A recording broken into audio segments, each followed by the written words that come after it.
పరుచుకున్న మమతలు చూడు పల్లవించు పడుచుదనం పరుచుకున్న మమత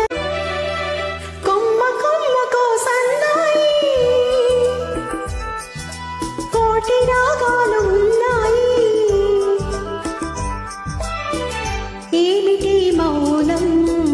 ఎందుకీ ధ్యానం ఏమిటి మౌనం ఎందుకీ ధ్యానం కొమ్మ కొమ్మ కోసన్నాయి కోటి రాగా